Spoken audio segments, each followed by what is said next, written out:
On nice cold Sunday morning, depending upon where you are in the country, in the province. If you're watching us across from the United States, some have snow, some have lots of snow, others hardly any snow, some no snow. But today we will talk a little bit about snow. If you don't know me, you're here for the first time. My name is Frank Virginia, aka Frankie Flowers. I'm described as wild about weather, passionate about plants, and you can see me each and every Monday through Friday morning on Breakfast Television, City TV, Toronto's morning show, actually Canada's number one most watched morning show. With that, I do the weather each and every day, as well as I give my garden advice because I'm a four-time best-selling garden author, a lifetime gardener with a family that are greenhouse growers and garden center operators. So let's talk a little bit about, first, before I got to talk about the snow, I want to give a shout out to all of those that came to see me at the Fall Cottage Life Show last Friday, the Seasons Show last Saturday, and then on Sunday, the Two Sisters Winery event. Every one of them was fantastic. The Two Sisters Winery event that sold out in 2 days. We are in the planning stages of doing 2 more events coming spring 2023 and summer 2023 as well. I'm going to see if my voice lasts today because it has been a busy speaking week, as well as yesterday I coached a hockey tournament. Yesterday I was coaching with Coach John in Colborne, Ontario, just over east of Cobourg, an area that saw lake effect snow. The drive home, oh my, we did very well in the tournament, by the way. The drive home, oh my, last night we saw some amazingly whiteout conditions, and I'll call them amazing, which there was other words said. Along the 401, driving home yesterday, we actually saw a jackknife tractor trailer. We were probably only driving about 40 kilometers per hour. It was all due to lake effect snow. So for those that have been hearing a lot about this, because we saw Buffalo, of course, got that record snowfall yet again. We saw areas in the Niagara region that got snow here in Ontario, as well as east over towards Lake Ontario, where we got that snow. So let's share your screen here and tell you what lake effect snow is. We showed this just last week as well, but it's always good just for those that didn't join us last week to let them know what is lake effect snow. So I pulled this up from the NOAA, which is actually a National Weather Service out of the United States. You can see this diagram. So in the fall, we still have warm water temperatures on the Great Lakes, namely Lake Erie, Lake Ontario, Lake Huron, Georgian Bay. We'll have a cold wind, and this time those winds were a southwesterly wind, which is it's not likely that a southwesterly wind will be cold, but due to the jet stream, it was a cold southwesterly wind. It will blow across that water. If the temperature difference between the wind, the temperature of the wind, and the water temperature has a difference of 13 degrees, actually pick that up, then it'll actually change because there's almost like a little bit of condensation that happens. It'll pick up the moisture, convert it over to snow because of some of the rising air that happens due to the lift from the warmer water when the cold wind matches it, pushes it in, and then pushes down along those lake shores and inward, depending upon wind speeds, a whole lot of SNOW. Yes, like a lot of snow. So you're probably saying to yourself, what does this do? First thing, for gardens, if by chance you had still some leaves on the trees and you have even evergreens that haven't firmed up yet because they just haven't been cold enough, they can bend and break. So you have to get out there and shake those off. Snow load is a good thing, actually, as an insulator and provides moisture in the spring.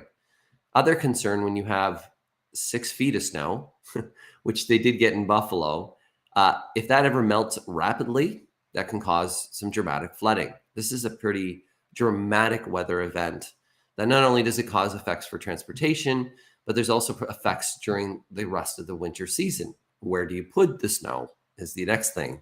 When the snow melts, what happens at that time? But for your plants, snow actually insulates. And so for your plants, there's an upside to it. We don't want winter weather where we have no snow load, sunny days, and extreme cold.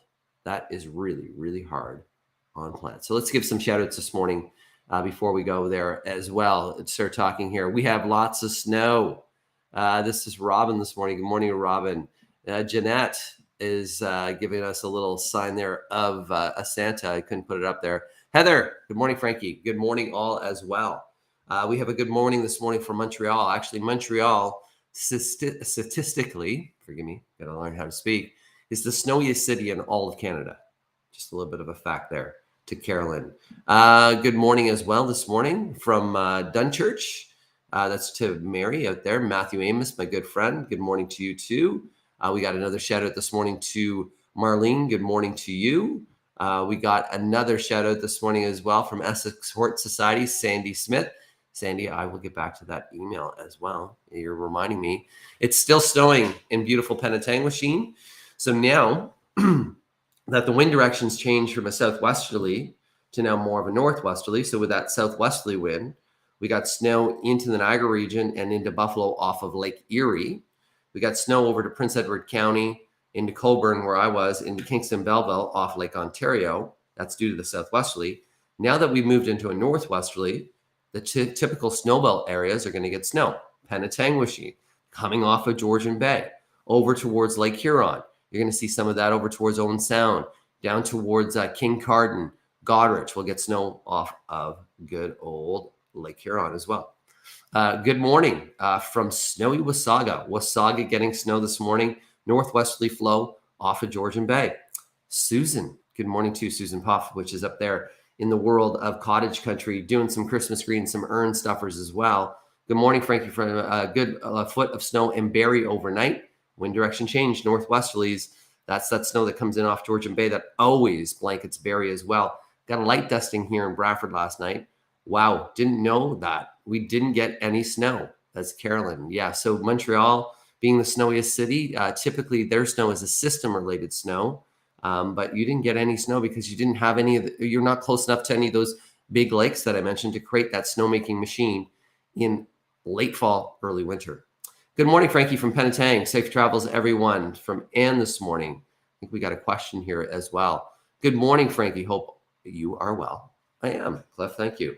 An off-topic question. Can the mums that we purchase for fall decor be planted into our gardens, and will they grow and flower next year? Thanks so much, Robin, Mississauga.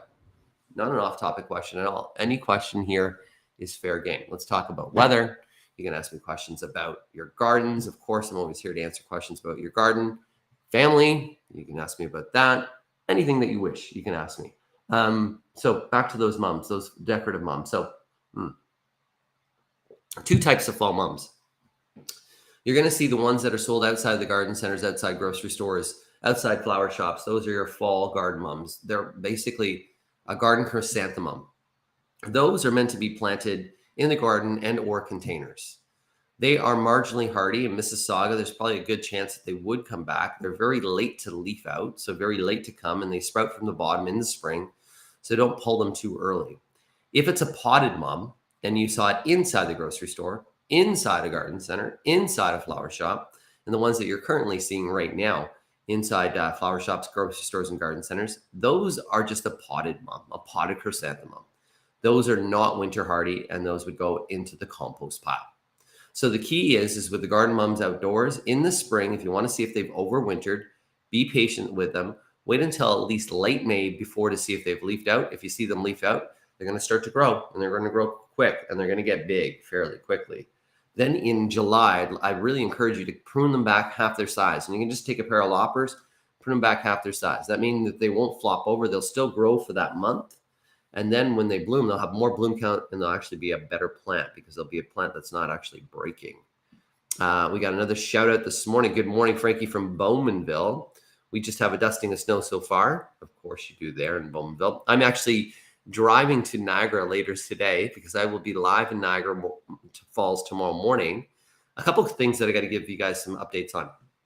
So I'm going to be live in Niagara Falls tomorrow morning talking about the Christmas lights in Niagara, which would be great. Blanket of snow, Christmas lights, fantastic. This week, I may actually pop on my Instagram to do an Instagram live. Next week, I'm going to be, and I should be, next Sunday, I'll be doing this on Saturday, most likely next week. Next Sunday, I'll be flying to Turks and Caicos. I have a family friend that built a botanical resort there called Kokomo Botanical Resort. I'm going to go there and actually do some design work, but more so take a look at his property, see all the work that he's done, do a little garden to table recipes, kind of show it to you, show you some opportunities as well. His name's Kelly Sullivan, family friend, really great. So you're going to see some things on Facebook and on Instagram with that as well. Snowing this morning in Eudora as well. There you go. That's that northwesterly wind once again. Good morning. Ski resorts are snowing here in Drummond, New Brunswick. No, the ski resorts are smiling. Snowing here in Drummond, New Brunswick. I have to tell you, my youngest son, Matheson, really into skiing. He's smiling too. So it snowed a little bit here. And what he did was he went out with the recycling bins, collected the snow, and built a little bit of almost like a little ramp, so that he's been in my backyard doing tricks on his skis with his little ramp that he's built. Made him tired. It's a good thing. Good morning from Fort Erie, and you guys saw some snow down there as well. We got another shout out this morning from Tweed, Ontario. Got over a foot of snow in Tweed. That's from Lake Ontario there as well, because you had the strong enough winds yesterday. When I was in Colborne yesterday, the winds were gusting to about 60 to 70 kilometers per hour. So not only was it snowing in that region, it was also blowing, drifting snow. And that was a strong enough wind that could push that all the way to Tweed, because Tweed is fairly north of Lake Ontario, but also close enough to get that effect. I have or had arugula growing. Thought frost would kill it, but no, it's now covered in snow. Is it done? So it most likely is done. Sometimes the snow can blanket it enough to insulate it, and you can uncover and still harvest whatever was left there.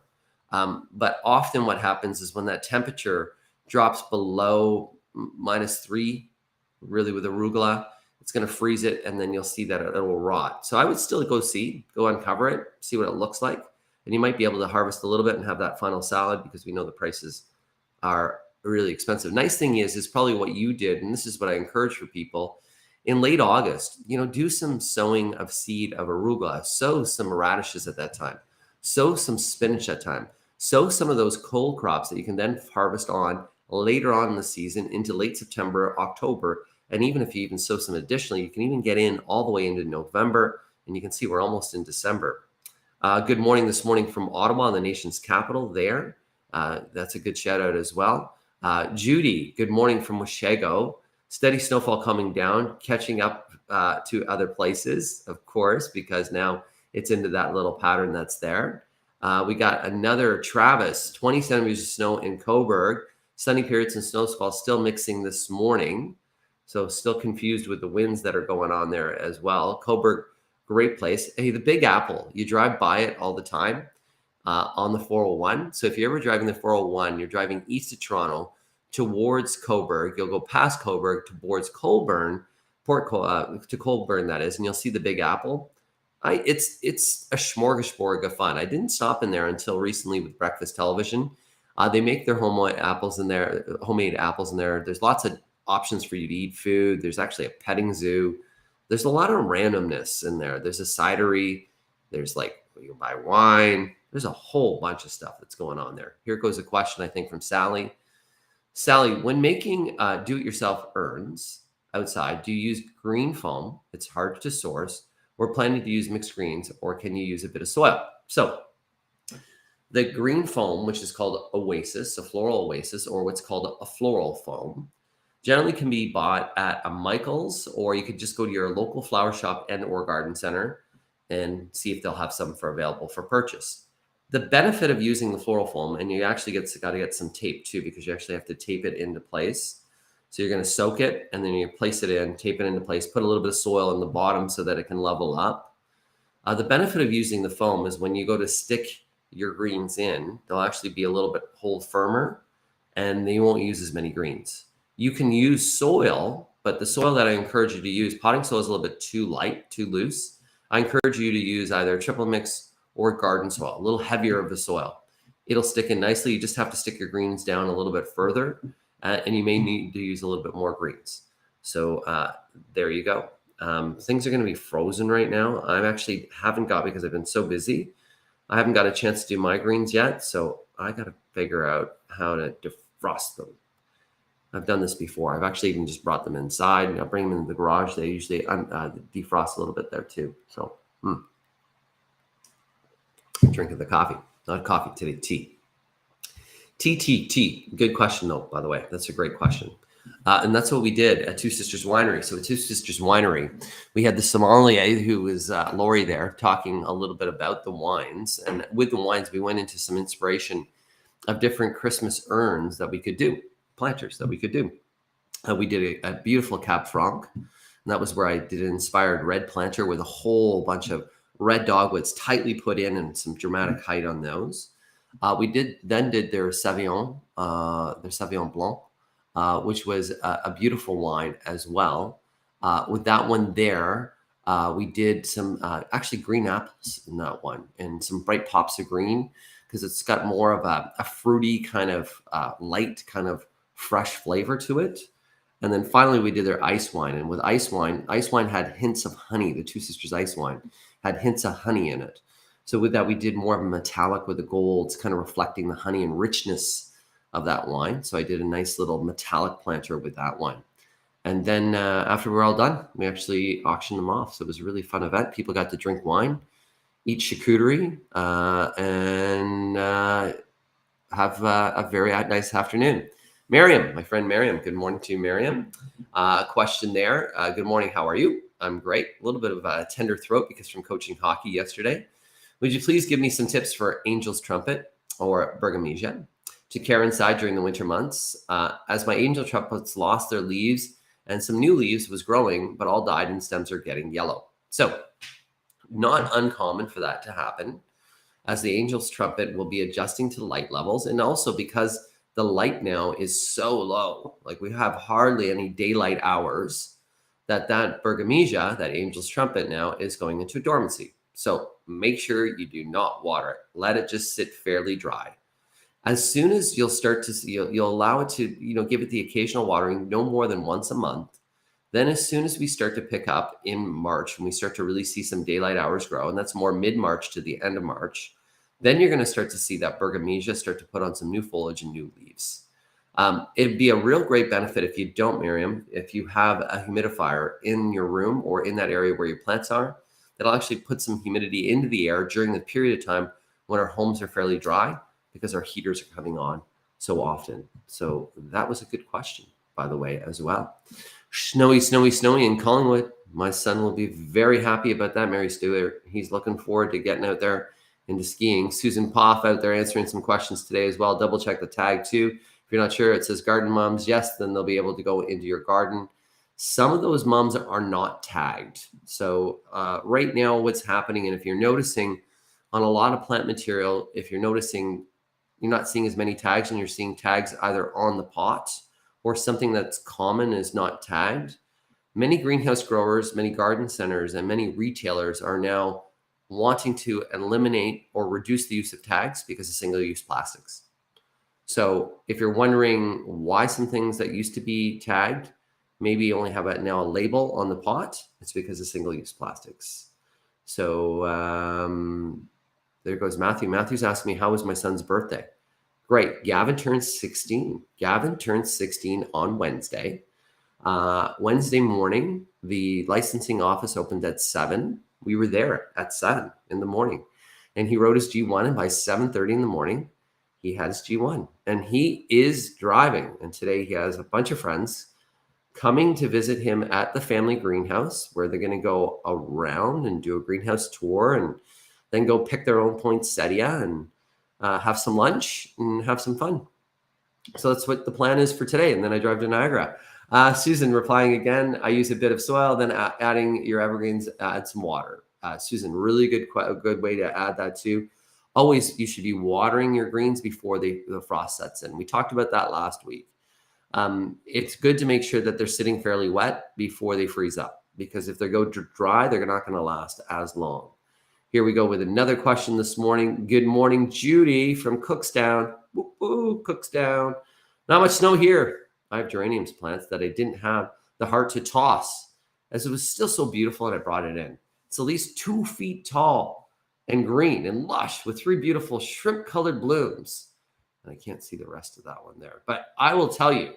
Actually, let me see if I can read it over here. I'm going to go, should I cut it back? How do I keep it and get ready for spring to survive? So put it in a bright room, so west or south facing room. Only water it when dry. If adding a humidifier, that'd be really good benefit for you. Enjoy some of those blooms.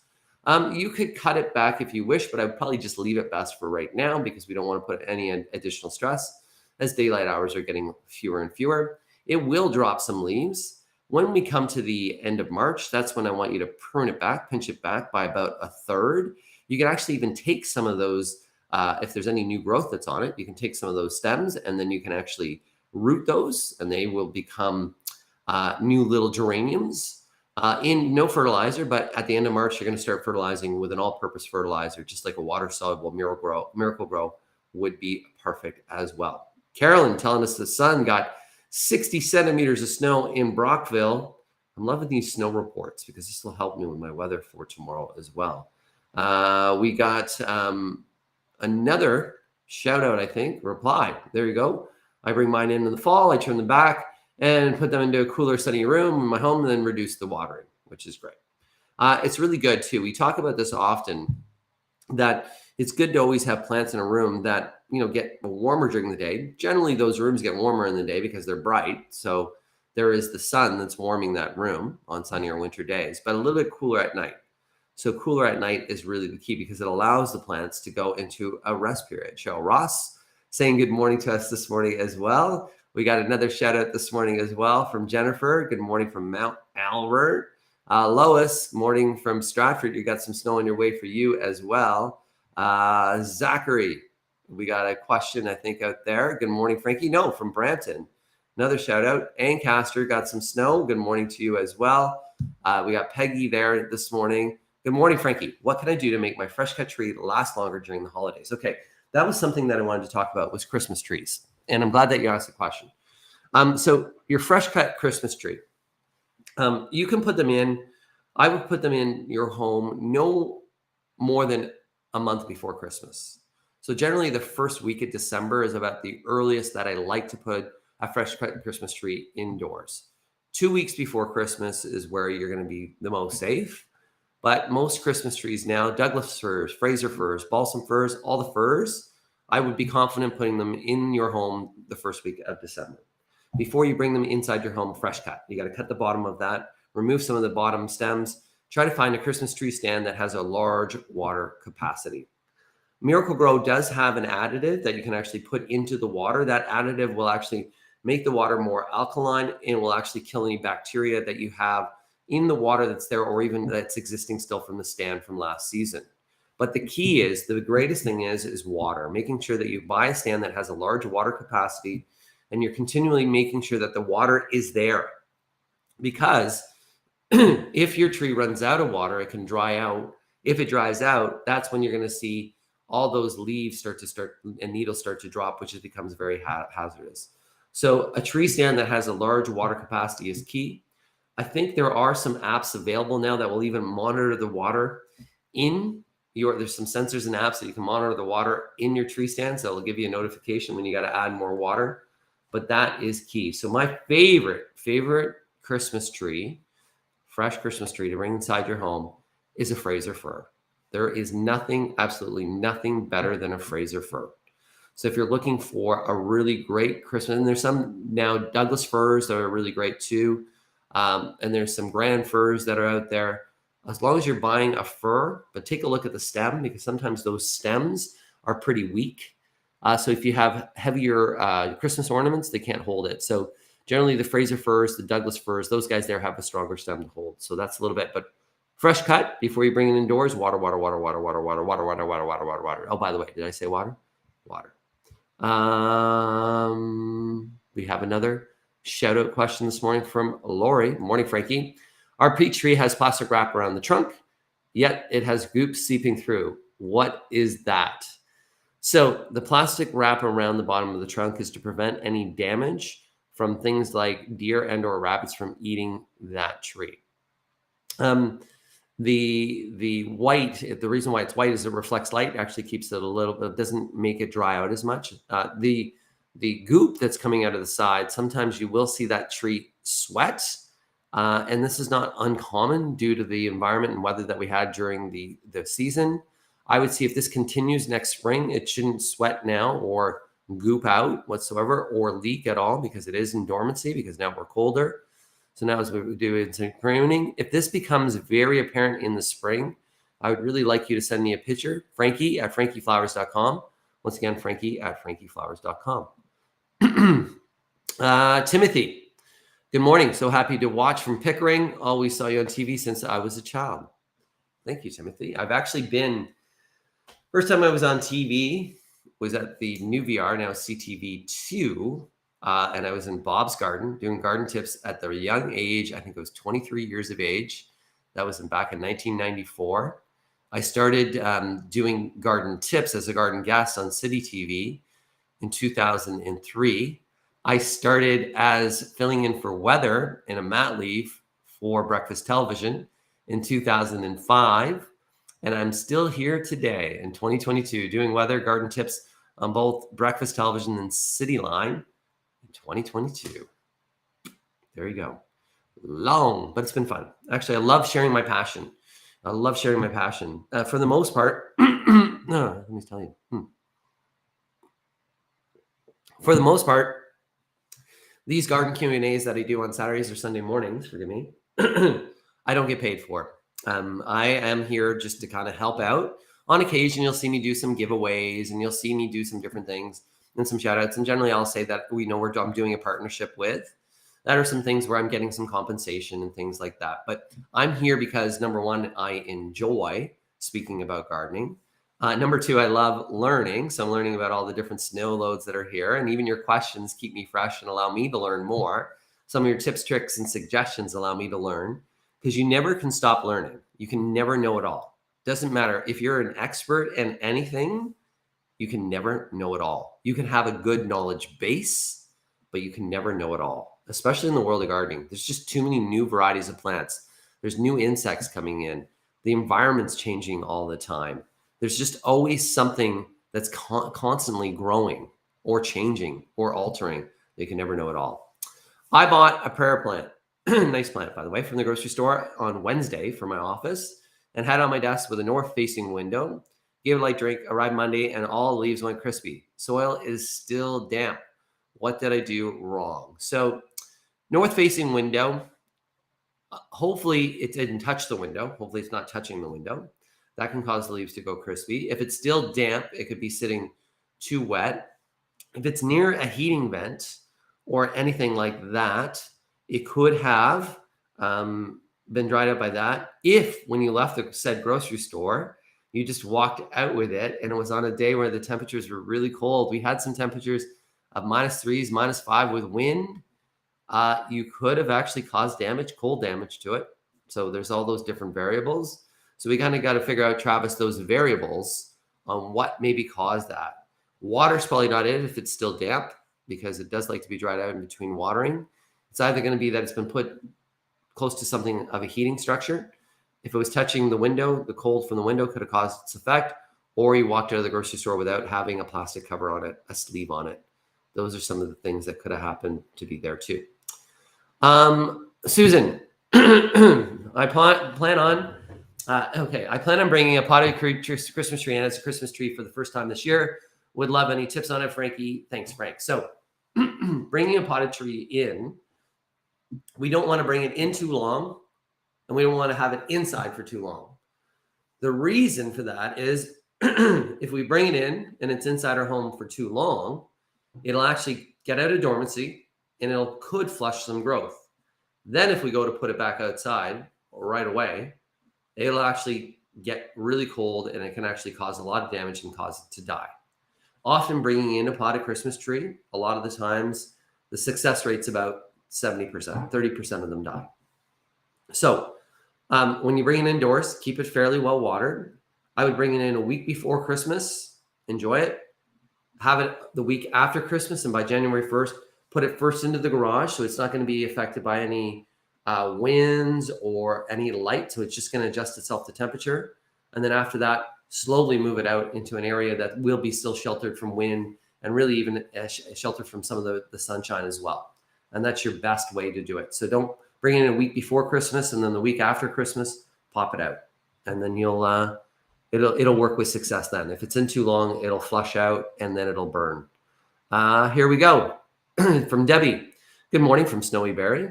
It's good to know that there's snow in Barrie. Skiers would love that as well. And we're going to go with our last comment or question right here because we're at 30 minutes. I brought in all my ferns into my shed for the winter, trying to winter over water every couple of weeks. Do trim down in March, similar to other plants. So is your shed heated?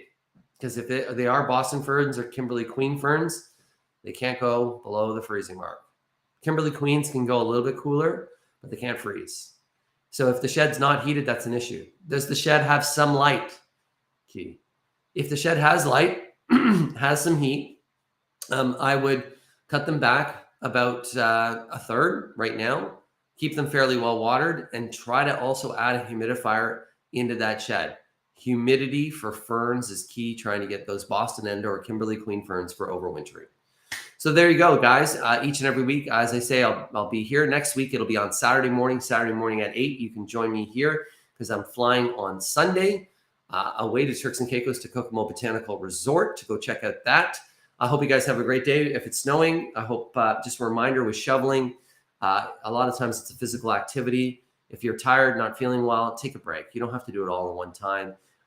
Push, don't lift, because watch out for your back as well. I'll see you tomorrow morning live from Niagara, and you can take a look at the Niagara Christmas lights on Breakfast Television. We'll see you bright and early at 6 a.m. Have a great day, guys, and health and happiness to all and to all.